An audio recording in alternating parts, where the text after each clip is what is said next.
nagsasalita tol, parang ano, sinabihan ko saan nila dadalhin si Janjan. Sinabi, ano, parang kabago-bago lang siguro yung isa tol.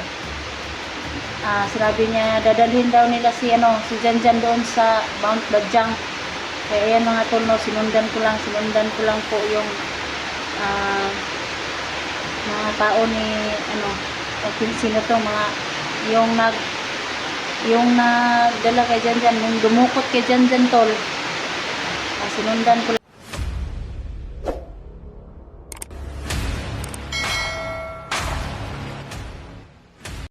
Okay, ayan po mga tol, no.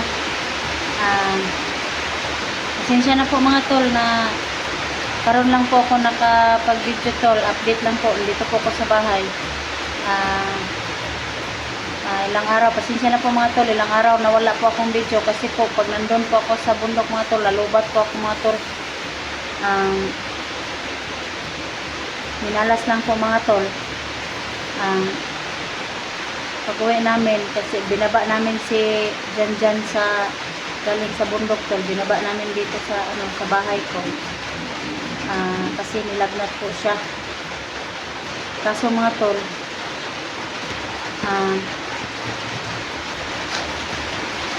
na ano, parang minalas po. Hinarang po kami ng dalawang bandido or tatlo. Ilan, marami sila tol. Hinarang po kami, no. Yung nakaharang tol, yung nakita namin is dalawa lang. Tapos pag naano na kami doon, na-trap na kami ba? Kumbaga na-trap na kami. Sobrang dami na nila tol, yung ano, nagdadatingan mga tol. Kaya hindi ko po nakaya yung ano namin tol, yung mga orasyon namin tol. Kahit si Janjan mga tol, hindi niya kinaya mga tol kasi mahihina pa siya. Tapos na ano talaga mga tol,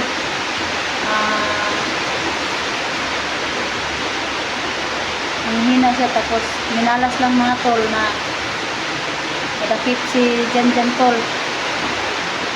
Tapos sinabi ni Janjan tol na Ate Elektra, tumakas ka at saka tumakbo para ano, mailigtas, may isa lang man maligtas sa aming dalawa mga tol. Sa ngayon mga tol, si Janjan tol nadakip, nadala nila mga tol. May nagsabi pa mga tol na para daw kilala nila si ano, si Janjan. Yun ang naano ko mga tol, madakip. Tapos tol, sinabi ni Janjan nga Ate Elektra, tumakbo ka. Takbo ni ano ako, ano ko ba, na parang nagbabalisa ako na ano, na makatakas ako. Kaya ilang araw po mga tol na wala po akong upload kasi lubat po akong cellphone. Tapos tol, yung hanggat nalubat yung cellphone ko tol, hindi ko po tinantanan yung ano, nagmamasid-masid po ako tol, na sundan ko lang po yung nagdala kay Janjan. Sundan ko lang po. May nagsabi yung isang tao tol na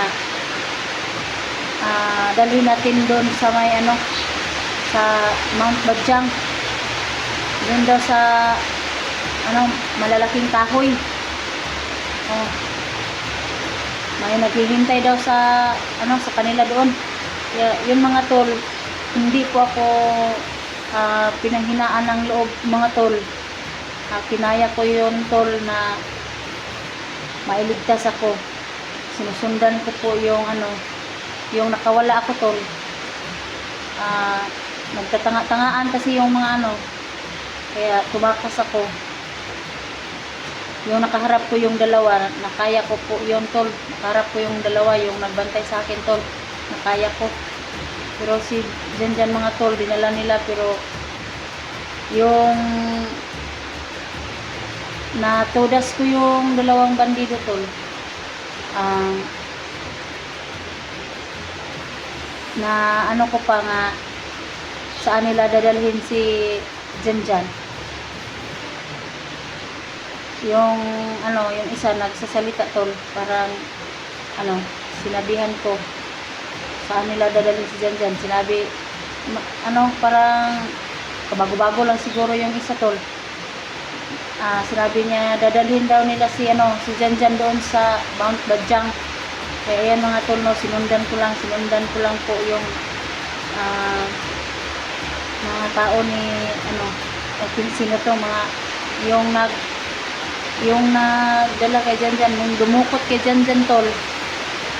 Sinundan ko lang po, pero babalikan ko sila tol, kaya baba ako dito tol para maka-charge lang po ako. Kasi pati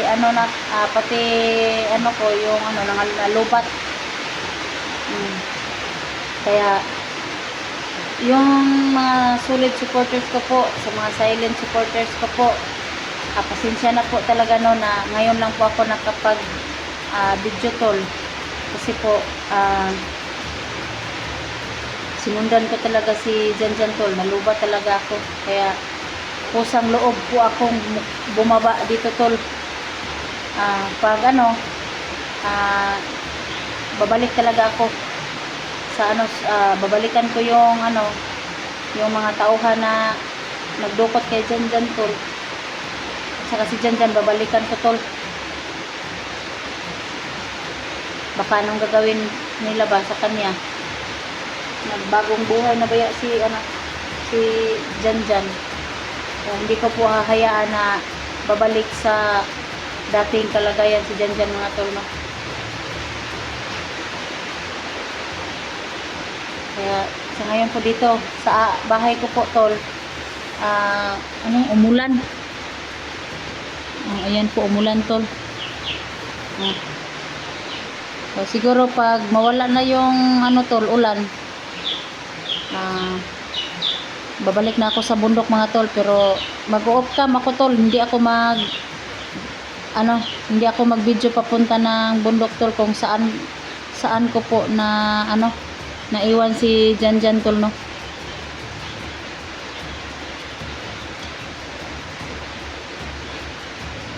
Kaya dito po sa bahay ko is malakas yung ulan.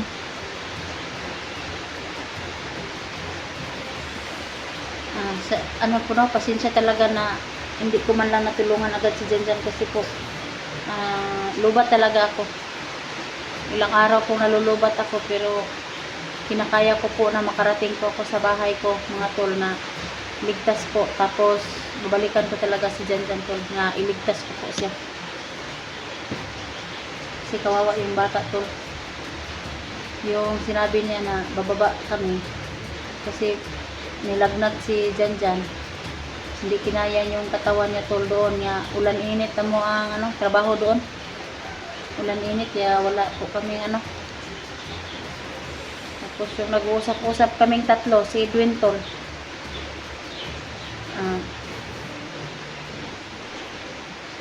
na baba natin si Janjan. Yun po yung na namin doon, na nadakit kami. Buti na lang po tol na sinabi ni Janjan na tumakbo po ako para hindi kami dalawa pero kakayanin ko tol na kunin ko talaga si Janjan tol, kasi parang naawa po ako sa kanya. Lagnat pa yun si Janjan, lagnat. Sana walang masamang nangyari sa kay Janjan. Kawawa talaga yung bata tol, na magkaganon man lang yung kasi hindi namin kinaya tol na sobrang dami talaga nila. Yung nakita lang namin tol, yung humaharang sa amin, dalawa lang po. Tapos nagsunod-sunod naman sila tol, nag-aabutan sila ba. Hindi kinaya yung mga agimat namin ni Janjan tol.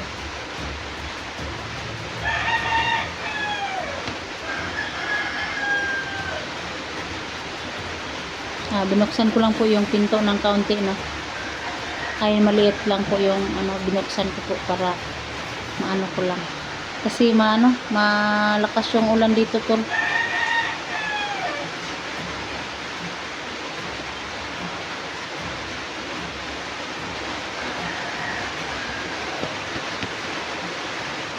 Wawa talaga yung bata ko.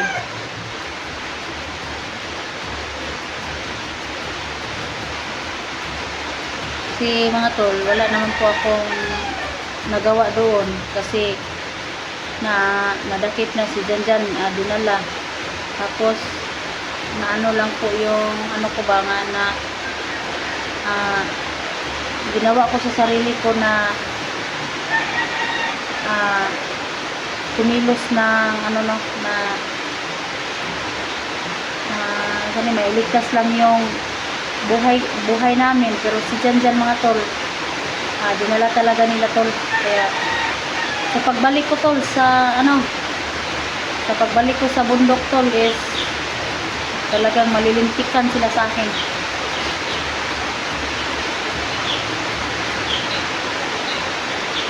Kasi, tol, na na talaga ako sa bata ba na Janjan.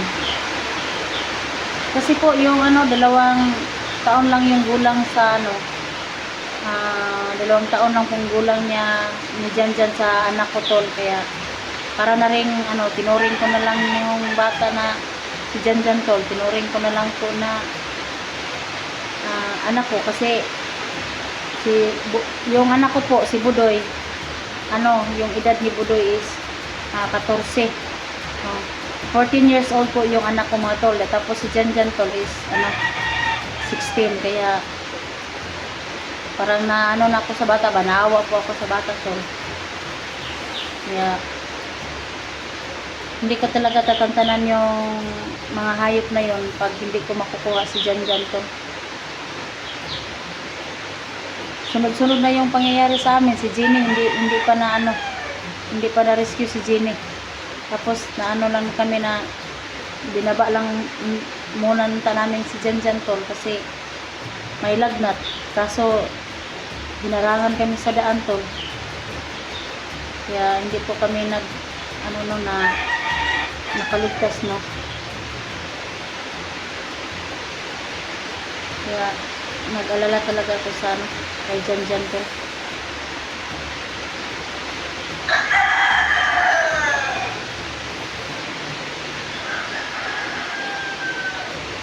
Nanghihina kayo si Janjan, tol. Tapos na lang ng kalagayan niya ba na lang. Awa talaga ako sa kay Janjan. Sana walang masamang mangyari sa kanya, no?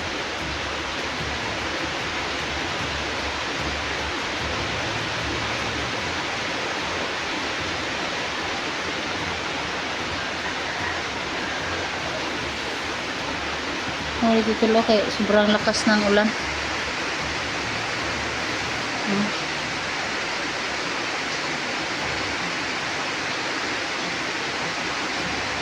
Sobrang lakas ng ulan, tol.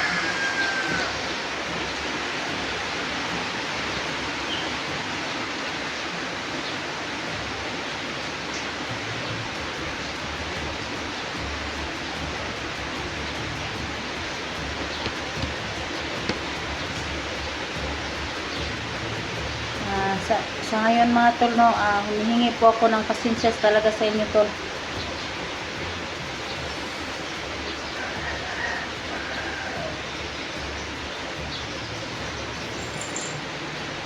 Na hindi ko man lang na tulungan si Janjan, no, kasi sobrang dami talaga. Pero huwag kayong mag-alala, tol. Alam ko naman kung saan nila dadalhin si Janjan, tol.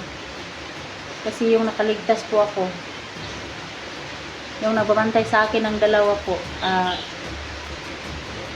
po, nakaya ko po, tinumba ko silang 2, tol. Ginamit ko po yung yung cross na itim, tol.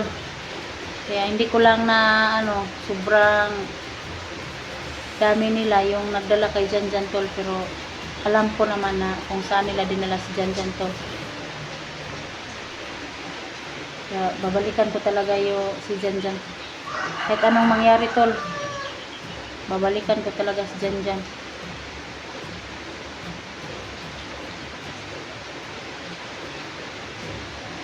Baka anong mangyari sa kanya no, na may lagnat pa yun.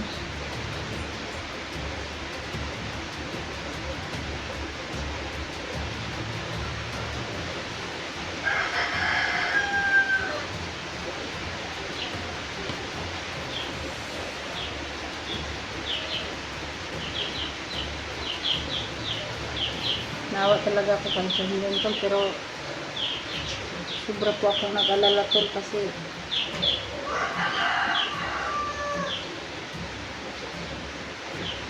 hindi ko naman po na kinaya yung lakas ng mga kasamahan yung mga hayop na yun.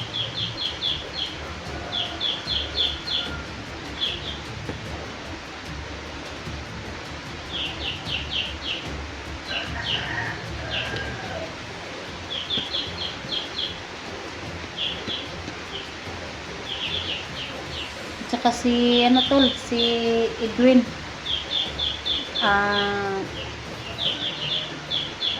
Tinawagan ko po si Edwin tol na magpatulong po ako.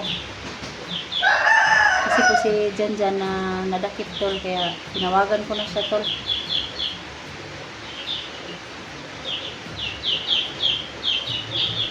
Pag huminto yung ulan tol, baka makabalik na ako sa at saka talaga babalikan ko talaga si Janjan tol.